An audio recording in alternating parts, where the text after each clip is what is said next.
Starting से क्या पढ़ रहे हैं? संस्कृत व्याकरण का इतिहास। क्या पढ़ रहे हैं? संस्कृत व्याकरण का इतिहास। संस्कृत व्याकरण का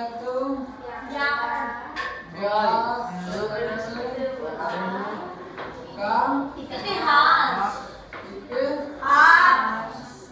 अब देखो इसमें एक संस्कृत शब्द आया है और दूसरा शब्द क्या आया है? व्याकरण शब्द। तो इसको जानेंगे हमने शब्द कैसे बनते हैं। तो क्या संस्कृत संज्ञा प्रकरण में चलते हैं तो एक क्या शब्द है हमारे पास? व्याकरण। तो व्याकरण परिचय। अब व्याकरण में अपन देखो किसी भी शब्द को बनाते हैं ना उसमें एक तो क्या होता है? उपसर्ग। एक से अधिक उपसर्ग हो सकते हैं लेकिन धातु कितनी रहेगी? एक और प्रत्यय रहेगा। ठीक है। अब इस शब्द की संस्कृत में क्या चलता है कि संस्कृत में ऐसे पता चलता है हमें किस लिंग में चलता है तो किसकी वजह से पता चलता है? इस प्रत्यय की वजह से। कोई सा भी प्रत्यय हो उसकी वजह से क्या पता चलता है कि यह शब्द किस लिंग में जाएगा किस लिंग में नहीं जाएगा, पुल्लिंग में जाएगा या नपुंसक लिंग में जाएगा या स्त्रीलिंग में जाएगा। अब देखो अब बे में से अपने देखो बे क्या निकल गया? उपसर्ग। दूसरा कौन सा उपसर्ग आएगा? आंग। तीसरा क्या है? धातु। डोक्रे धातु। इसमें जो धातु होती है ना ये डोक्रे धातु कैसे धातु होती है? मूल धातु होती है। क्या? मूल धातु।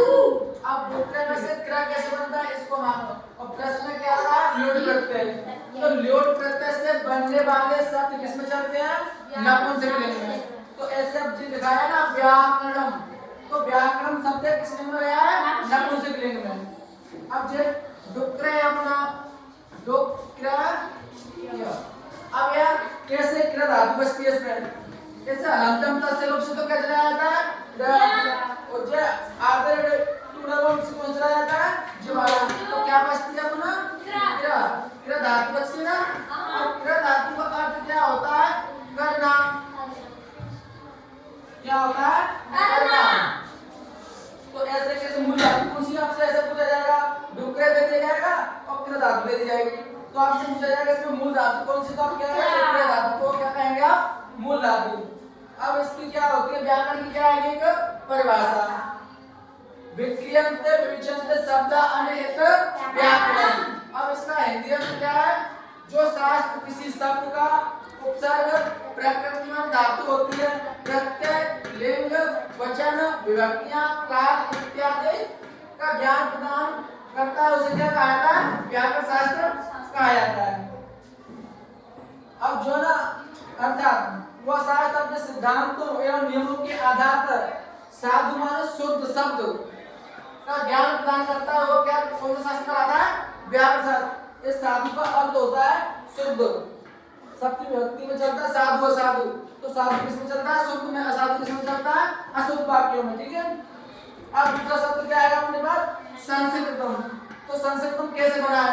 संस्कृतम में क्या हुआ? सब उपसर्ग हो गया और शुद्ध का क्या हुआ? आगम। फिर डुक्रे कौन सी धातु हो गई? मूल धातु। इसमें से क्र अगर डुक्रे ना आए ऑप्शन में जाए ना क्र तो ये भी हमारी सही मान जाएगी। और कृत प्रत्यय अब किसमें चलाना हमें? नपुंसक लिंग में। और कृत प्रत्यय से बनने वाले शब्द ना वो तीनों लिंगों में चलते हैं। कौन कौन से हैं? पुल्लिंग, स्त्रीलिंग और नपुंसक लिंग। अब इससे क्या होता है? तह। पुल्लिंग में क्या चलता है? तह। स्त्रीलिंग में क्या चलता है? तह। और नपुंसक लिंग में क्या चलता है? तम। कृत प्रत्यय से बनने वाले शब्द किसमें चलते हैं? तीनों लिंगों में। कौन कौन से हैं? पुल्लिंग, स्त्रीलिंग और नपुंसक लिंग। अब शुद्ध का आपने शब्द कैसे बना? संस्कृत शब्द कैसे बना इसको देखेंगे।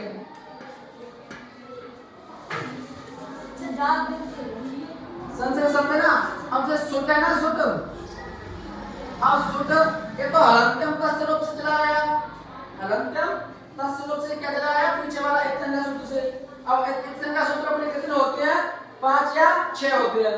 एक संज्ञा सूत्र होते हैं और जो एक संज्ञा सूत्र होते हैं ना ये कैसे डिवाइड होते हैं? एक तो स्वर होता है और एक क्या होता है? व्यंजन। तो एक संज्ञा सूत्र होता है तो एक स्वर में चलता है और 5 किसमें चलते हैं? व्यंजनों में। स्वर में चलने वाला एक संज्ञा सूत्र कौन सा होता है?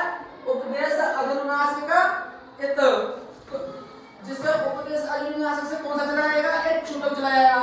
तो इसमें से क्या बचेगा? आधा सा बचेगा ना। इसमें से आधा सही तो बचा है। अब आधा है ना, तो सम शुद्ध ऐसे के सम जो अगर दूसरा व्यंजन इसके साथ में आता ना, तो ये वाला आ जाएगा इसके ऊपर, तो यहाँ पे स बच जाएगा। अब ये ना सम क्रिया ये धातु हो जाएगी क्रिया, और तम हम नपुंसक में बना तो ये बना देंगे तम। तो क्या बन गया ये संस्कृतम। एक इसलिए बनाया क्योंकि नपुंसक में चलाना है हमें, अगर पुल्लिंग में चलाते तो क्या बनता है यहाँ पे संस्कृता, उस संस्कृता बनता था, और इसलिए में चलाते तो क्या बनता था संस्कृता। तो सम प्लस शुल्क का क्या होता है, शुल्क का आगम, आगम आगम होता है ना, तो ये आगम होता है। तो ऐसे क्या का कैसे लोप हो जाता है, अलंतम तस्य लोप से चला जाता है, इसका लोप हो जाता है, और शुद्धम कैसे चला जाता है, उपदेश अजन्मासिक से क्या चला जाता है, इससे सूत्र से संज्ञा सूत्र से क्या चला जाता है, इसका सूत्र चला जाता है, उसका चला शुद्ध चला जाता है, तो क्या बचता है आधा सा बचता है। तो आधा सा किसमें लग जाता है, इसमें सन सुर सान और कृतम। ठीक है, अभी तो हमने क्या सीखे हैं, दो शब्द सीखे हैं, कौन से, कि व्याकरण कैसे बना है और संस्कृत कैसे बना है। ठीक है, अब दोबारा इसको मिटा दें, बताओ। बता भैया।